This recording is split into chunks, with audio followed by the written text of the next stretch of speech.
Bom, então nós vamos estudar os crimes contra a fé pública.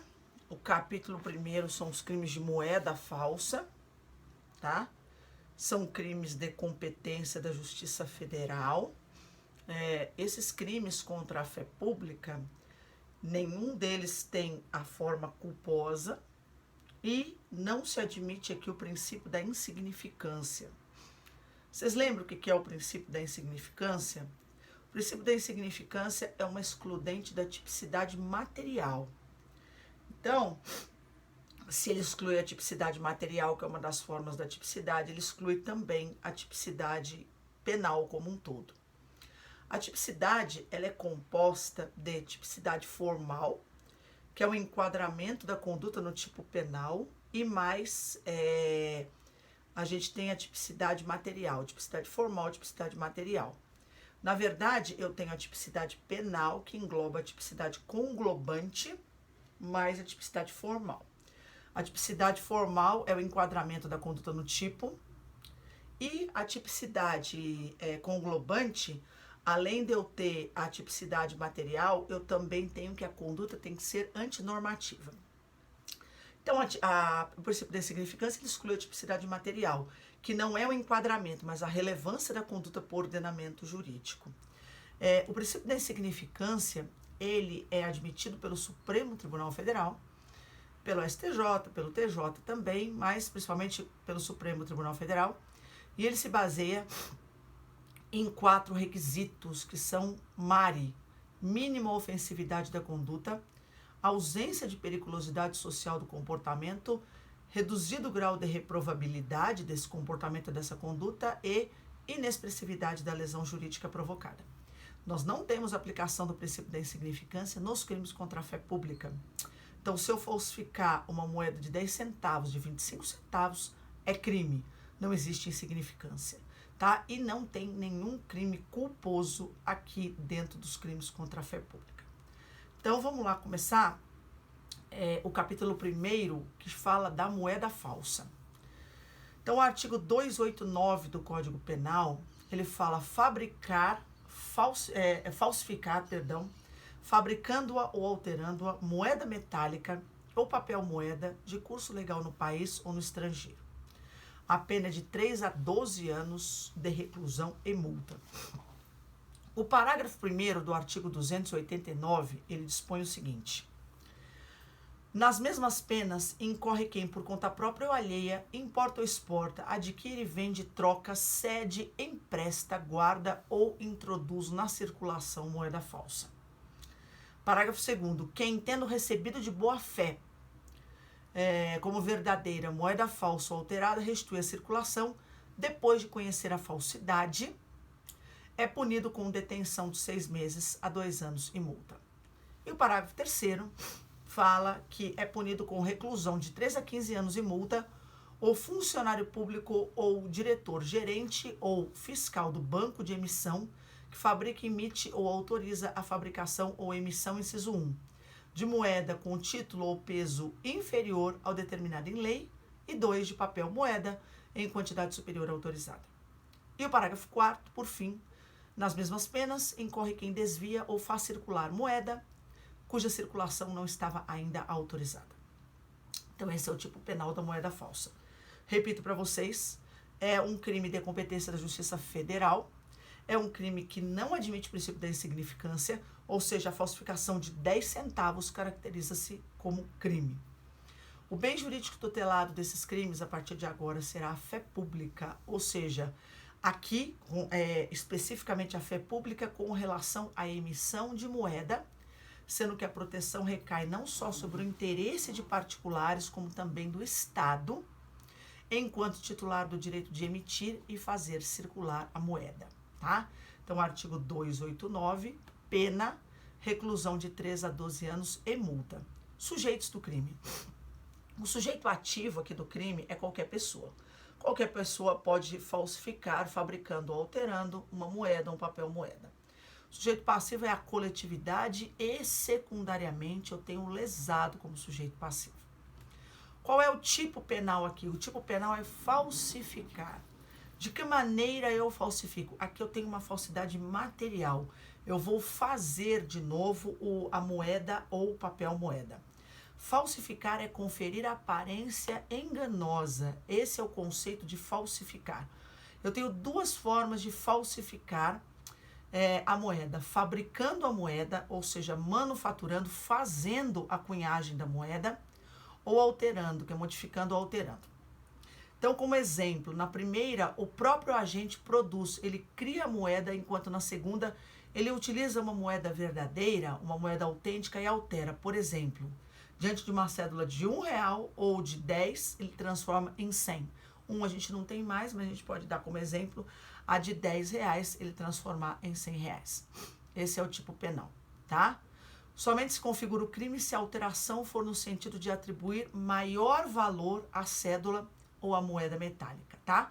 Se o agente faz a alteração somente, se o agente altera somente números ou símbolos que nada tem a ver com o aumento do valor da moeda, não pratica esse crime especificamente.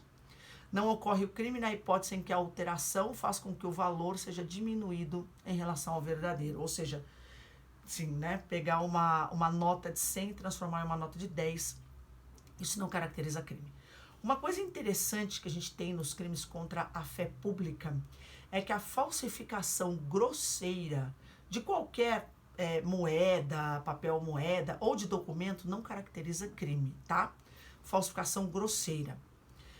Então, é essencial que a falsificação seja convincente, ou seja, apta a enganar o homem médio. Se a falsificação for grosseira, vista a olho nu, não caracteriza esse crime contra a fé pública. Daí pode caracterizar, por exemplo, estelionato, a falsificação grosseira. Então, a falsificação grosseira é fato atípico contra a fé pública, mas a falsificação grosseira não será crime contra a fé pública, só se for o caso, estelionato, tá? Diminuir não tem tipicidade penal, só o aumento do valor da moeda. Esse é o posicionamento da doutrina, tá? Somente se admite o crime se a alteração for no sentido de atribuir maior valor à cédula ou à moeda. Se for para diminuir o valor da cédula ou da moeda, não caracteriza esse tipo penal. Pode caracterizar estelionato. Tá? Então, por exemplo, a pessoa vai tentar pagar alguma coisa com uma moeda falsa, a falsificação é grosseira, sei lá, uma cédula de R$3 que não existe, pode caracterizar estelionato. Então, falsificação grosseira, para diminuir por valor menor, não caracteriza fé pública, crime contra a fé pública. Mas, principalmente a falsificação grosseira, pode gerar o crime de estelionato. O elemento subjetivo, como qualquer crime contra a fé pública, é o dolo. Lembrem-se, não se admite a modalidade culposa aqui nos crimes contra a fé pública, em hipótese alguma. A consumação ocorre no momento da fabricação ou da alteração da moeda, desde que seja idônea a iludir o homem médio. Tá? Então, eu tenho que ser idônea a iludir o homem médio. Muitas vezes eu faço audiência, né? Não desses crimes que são da competência da Justiça Federal, mas de crimes de falsificação de documento, né? E muitas pessoas apresentam, por exemplo, principalmente em blitz de trânsito, CNH falsificada, que a gente vai chegar lá. E o policial, o PRF que pega, imediatamente ele visualiza a falsificação. Mas eles são treinados para essa visualização, né? Então, uma vez, até em uma audiência, um policial veio, tá vendo, é assim, olha desse jeito, olha. E assim, a gente, eu mesmo que trabalho no crime há muitos anos, não dá para verificar essa falsificação a olho nu como eles verificam. Então, isso é apto a enganar o homem médio. E a gente pergunta para eles muitas vezes, né? O senhor verificou a falsificação, mas uma pessoa comum identificaria? Isso que caracteriza o crime. Aí ele responde, não identificaria. Então está caracterizado o crime contra a fé pública. Se qualquer pessoa a olho nu, por exemplo, uma CNH, né, estou dando exemplo de CNH, porque esses crimes não são de minha competência. Esses crimes são julgados pela Justiça Federal. Mas uma CNH, por exemplo, azul, uma CNH rosa, a CNH não é dessa cor. Então, isso seria uma falsificação grosseira. Isso verificável a olho nu. Mas as falsificações que eles apresentam para pessoas comuns, são falsificações muito parecidas com o original. E, portanto, nesse caso, não caracteriza caracteriza o crime, se a falsificação for normal. Grosseira não vai caracterizar. Pode ser, no caso concreto, que a pessoa responda por estelionato. Então, são coisas básicas. Não cabe falsificação, crime se a falsificação for grosseira, caberá estelionato. Não cabe o princípio da insignificância, só se admite a forma dolosa, e a tentativa é perfeitamente possível aqui. A pessoa tentar falsificar uma moeda, um papel moeda, e não conseguir por circunstâncias alheias à sua vontade.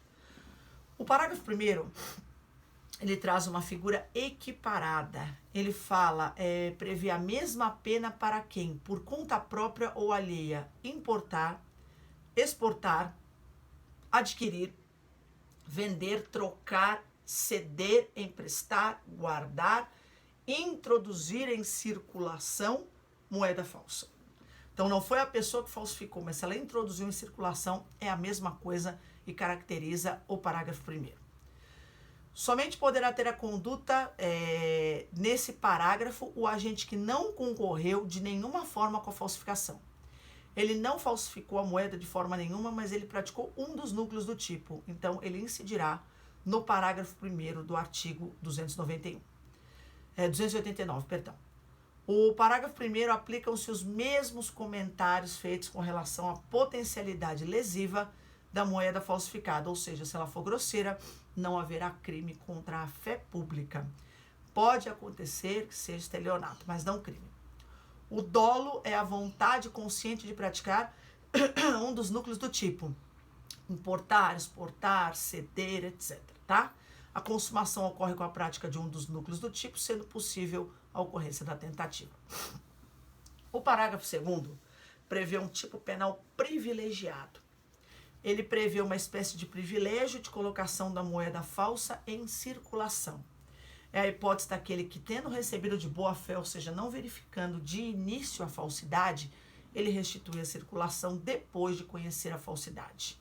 Então, ele recebe de boa fé, como verdadeira moeda falsa ou alterada, e a restitui a circulação depois de conhecer a falsidade. Isso acontece muito, né, gente? Somente em comércio, a pessoa passa uma moeda falsa, um papel moeda falso, a pessoa recebe de boa fé, descobre a falsidade e passa para frente. Caracteriza como crime, mas é o parágrafo 2º. É um tipo penal privilegiado. Então, é de ressaltar ser imprescindível que o agente tenha recebido a moeda de boa fé. Se ele recebeu de má fé, ele pode responder pelo parágrafo 1º, mas recebendo de boa fé, aí ele responde pelo parágrafo 2º, que aliás tem uma pena muito mais branda. O parágrafo 3º, ele não trata de uma circunstância qualificadora das anteriores, mas de uma figura delituosa distinta, tá? E é mais grave, punida com reclusão de 3 a 15 anos e multa. É um crime próprio, aparecendo como sujeito ativo aqui o funcionário público. Funcionário público, a definição de funcionário público está no artigo 327 do Código Penal. É aquele que, embora transitoriamente ou sem remuneração, exerce um cargo, um emprego ou uma função pública. Então, é um crime próprio, parágrafo 3º. Ele é autônomo, ele não tem nada a ver com o caput, nem com o parágrafo 1º, nem com o parágrafo 2º. Ele é um crime próprio praticado por funcionário público, então, aparecendo como sujeito ativo funcionário público ou diretor, gerente ou fiscal do banco de emissão que fabrica, emite ou autoriza a fabricação ou emissão. Inciso 1, de moeda com título ou peso inferior ao determinado por lei. Então, aqui a gente já vê peso inferior ao determinado por lei. Então, a fabricação da moeda é realizada de acordo com o que a lei determina, que prevê desde os componentes que integram o material, incluindo o seu peso. O título a que se refere à lei é a proporção ou teor da liga metálica que integra a matéria-prima da moeda, tá? Então, de acordo com o que determina a lei, que prevê desde os componentes que integram o material, diz a doutrina, incluindo seu peso. O título, aqui no caso do crime, que se refere à lei é a proporção ou teor da liga metálica que integra a matéria-prima da moeda. E o inciso 2 fala de papel moeda em quantidade superior à autorizada. Então, a gente é obrigado à fabricação, à emissão, autorização para emitir ou fabricar determinada quantia de papel moeda, sendo que ele o faz de forma exacerbada, ultrapassando os limites do que lhe foi permitido. Então, a lei não menciona a moeda metálica, tornando atípica a conduta daquele que agir nesse sentido. Só fala em papel moeda aqui. Então, é papel moeda em quantidade superior à autorizada. Então, autoriza-se uma determinada quantidade de papel moeda, ele fabrica a mais.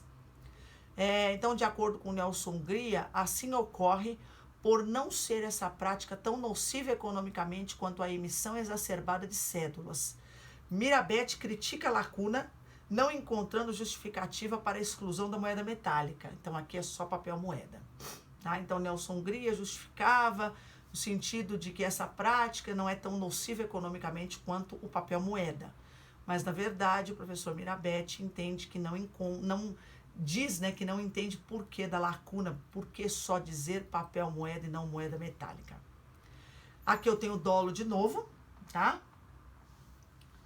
Se ele emitir aqui, nesse caso, moeda metálica, é fato atípico. Nesse caso, papel moeda, é especificamente esse tipo penal do parágrafo 3º, que é um tipo penal praticado pelo funcionário público, diretor, gerente ou fiscal de banco de emissão que fabrica. Aqui as condutas são fabricar, emitir ou autorizar a fabricação ou emissão de moeda com título ou peso inferior ao determinado por lei, inciso 2 de papel moeda em quantidade superior à autorizada. Então, aqui é só papel moeda quando for em quantidade superior à autorizada. É diferente o parágrafo 3º do caput. O caput é só a falsificação. Aqui é a emissão desse papel moeda em quantidade superior à autorizada, tá? Então, essa é a diferença. Aqui é dolo também, da mesma forma que o caput, que o parágrafo 1º, que o parágrafo 2º. E, por fim, o parágrafo 4º do artigo 289, que é o artigo que nós estamos estudando, prevê uma conduta equiparada à anterior, punindo quem desvia e faz circular, então é desviar e fazer circular moeda cuja circulação não estava ainda autorizada, tá? Autorizou-se, aqui nesse caso, autoriza-se a emissão da moeda, mas não a sua circulação, que depende da análise de fatores econômicos, tá? Então, aqui, autoriza-se somente a emissão e não a circulação. E o tipo penal prevê uma figura equiparada, punindo quem desvia ou faz circular, aqui é com relação à circulação que não estava ainda autorizada. Não se exige nenhuma qualidade do sujeito nesse parágrafo 4º, sendo possível a prática de crime por qualquer pessoa. Então, volta a ser um crime comum. A consumação se dá no momento da circulação da moeda, sendo a tentativa possível. Por exemplo, se o agente desvia a moeda e não consegue fazê-la circular por circunstâncias alheias à sua vontade.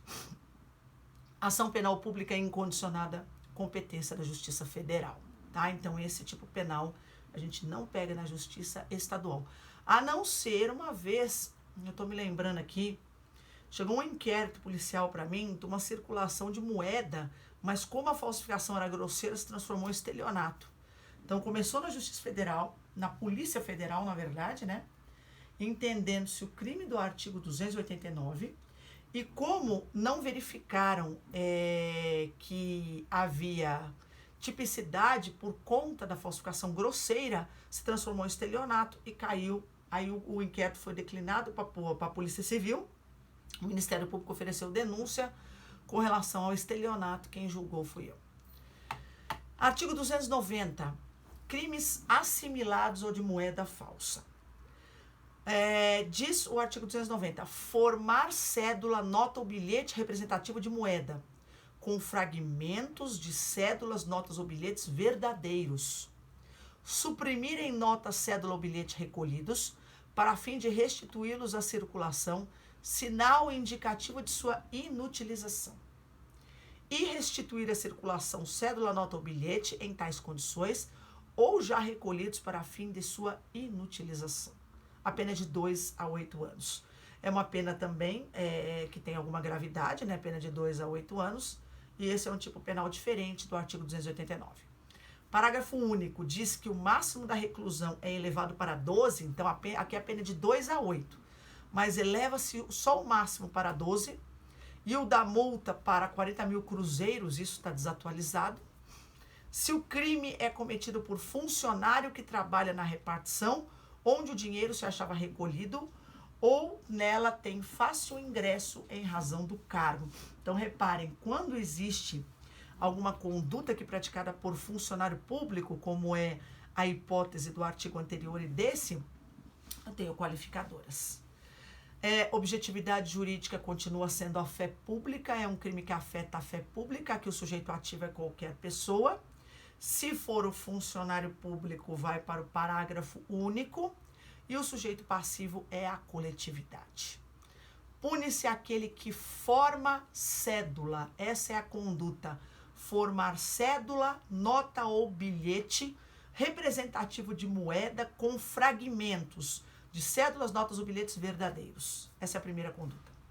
Segunda conduta, suprimir, retirar em nota, cédula ou bilhete recolhido para fim de restituição à circulação, sinal indicativo de sua inutilização. Ou seja, aquilo foi inutilizado, eu retiro o sinal indicativo e mando para a circulação de novo. E o terceiro tipo, restituir a circulação, cédula, nota ou bilhete em tais condições, ou seja, inutilizados ou já recolhidos para fins de inutilização, tá? Então, são 3 condutas, todas relativas tão somente ao papel moeda. Então, aqui é papel moeda, nos quais não há contrafação total ou parcial, ou seja, alteração do dinheiro genuíno, mas se apresentam fraudes. Então, aqui é um tipo penal de fraudes para o ressurgimento, a revalidação de cédulas, notas ou bilhetes já imprestáveis ou recolhidos para fins de inutilização.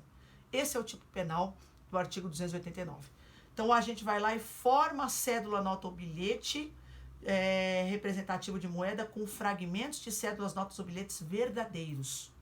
Ou suprime em nota, cédula ou bilhete recolhidos para fim de restituição à circulação, sinal indicativo de inutilização, ou restitui a circulação, nota ou bilhete em tais condições ou já recolhidos para fins de inutilização. Esse é o tipo penal, tá? O elemento subjetivo é o dolo, a vontade de praticar uma das condutas presentes aqui no tipo do artigo 289. A consumação ocorre com a formação da cédula a partir dos fragmentos, com a supressão de sinal identificador de recolhimento ou com a entrada da moeda em circulação. Então, eu tenho as 2 formas aí de fazer a consumação. A ocorrência de dano não é exigida em nenhuma hipótese e admite-se a tentativa, no caso da gente tentar fazer qualquer dos núcleos do tipo e não conseguir por circunstâncias alheias à vontade do agente. Continua sendo crime de competência da Justiça Federal e a ação pública incondicionada. 291. Petrechos para falsificação de moeda. Ele só uma coisa, o artigo 290, ele não me parece ser um tipo misto alternativo, ele me parece ser um tipo misto cumulativo. Porque fala formar, eu estava até pensando nisso, formar cédula, nota ou bilhete representativo de moeda com fragmentos de cédulas, notas ou bilhetes verdadeiros é uma conduta. Depois, suprimir em cédula, nota ou bilhete. Então, quer dizer, o tipo misto alternativo é aquele que se você fizer um verbo ou todos os verbos, você faz um único crime. Aqui me parece que as condutas, elas são alternativas. Olha só. Formar cédula, nota ou bilhete representativo de moeda com fragmentos de cédulas, notas ou bilhetes verdadeiros. Depois, suprimir em nota, cédula ou bilhete recolhidos para fins de restituição à circulação, sinal indicativo de sua inutilização. E, por fim, restituir à circulação cédula, nota ou bilhete em tais condições ou já recolhidos para fins de sua inutilização. Então, não me parece ser um tipo misto alternativo. Me parece, na verdade, ser um tipo misto cumulativo. É semelhante ao que tem no artigo 242. Dar parto alheio como próprio. Registrar como seu filho de outrem. Então, me parece que não é um tipo misto alternativo, mas um tipo misto cumulativo, sendo que são condutas independentes. Se o agente fizer mais de uma conduta, ele pratica mais de um crime. Então, 291, petrechos para falsificação. Fabricar, adquirir, fornecer a título oneroso ou gratuito, possuir ou guardar maquinismo, aparelho, instrumento ou qualquer objeto destinado à falsificação de moeda. Então, reparem aqui, o objeto não é a moeda, não é o papel moeda, é o maquinismo para a falsificação da moeda, tá? Tutela-se a fé pública, sujeito ativo qualquer pessoa, passivo é o Estado é o principal lesado aqui nos crimes contra a fé pública. A conduta desse tipo penal do artigo 291 é fabricar, ou seja, criar, adquirir, fornecer, e isso é um tipo misto alternativo. Vários verbos, ó. Fabricar, adquirir, fornecer, a título oneroso ou gratuito, possuir, guardar, o quê? Maquinismo, aparelho, instrumento ou qualquer objeto para a falsificação. Então, aqui, eu fabrico, adquiro, etc., o objeto para a falsificação. Então, vamos dizer que isso aqui, gente, dentro do iter criminis, é uma preparação punível. O simples fato de eu ter um maquinismo para a falsificação, ainda que não ocorra nunca a falsificação, já é caracterizado como crime. Olha os objetos materiais do crime aqui. Não tem nada de moeda. Aqui é maquinismo, aparelho, instrumento, que mais? Ou qualquer outro objeto especialmente destinado à falsificação de moeda, caso em que se mostra imprescindível a sua especial destinação. Ou seja, o maquinismo, etc., tem que ser para a finalidade de falsificação. O professor Heleno Cláudio Fragoso entendia que, diante da lei, não se exige uma destinação exclusiva dos objetos, seja a fabricação de moeda falsa, basta que sua natureza seja especialmente destinados àquele fim. Não se pode excluir integralmente uma indagação sobre a destinação subjetiva, no reconhecimento da existência da ação. A fórmula do nosso código é perigosa e exige do julgador meticuloso exame de todos os indícios, ou seja, você tem que verificar se aquele maquinismo é especificamente para a falsificação, se o maquinismo não tem outra destinação. Olha o que o STJ decidiu. A expressão especialmente destinado, que diz o artigo 291, ao contrário do alegado, não se refere a uma característica intrínseca ou inerente ao objeto. Se assim fosse, só a posse ou guarda de maquinário exclusivamente voltado para a falsificação ou fabricação de moedas consubstanciaria o crime, o que implicaria a inviabilidade da sua consumação. Seria um crime impossível, pois nem mesmo maquinário e insumos utilizados pela Casa da Moeda são direcionados exclusivamente para a fabricação de moedas. As impressoras e o papel empregado na fabricação dos reais são fornecidos por empresas que só podem vender para outras casas de moeda no mundo. Porém, as mesmas casas empregam esses aparelhos e materiais na fabricação de outros objetos que não o dinheiro, como selos fiscais, postais, cartoriais, passaportes, cartões indutivos para telefonia, bilhetes magnetizados para transporte e carteiras de trabalho. Tal descrição está relacionada, diz o STJ, ao uso que o agente pretende dar a esse objeto. Então, ou seja, se o objeto é usado para essa finalidade, é que caracteriza o crime. Não que o objeto tenha que ser exclusivamente para a fabricação de moeda. Ou seja, ó, a consumação depende, diz o STJ, da análise do elemento subjetivo, ou seja, do dolo do tipo penal.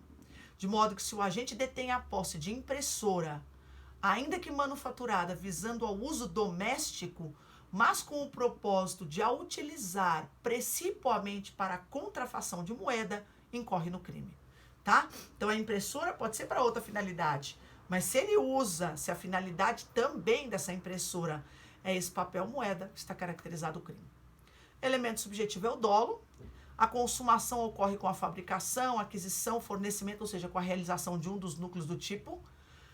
A tentativa é possível, mas existem algumas ressalvas. Por exemplo, no fornecimento, a tentativa será de difícil configuração, já que, em regra, ao tentar fornecer, o agente deve ter fabricado, adquirido ou possuído ou guardado esse petrecho para falsificação. A ação é pública e incondicionada, mais um crime de competência da Justiça Federal, tá? Então, 289, 290 e 291 foram estudados.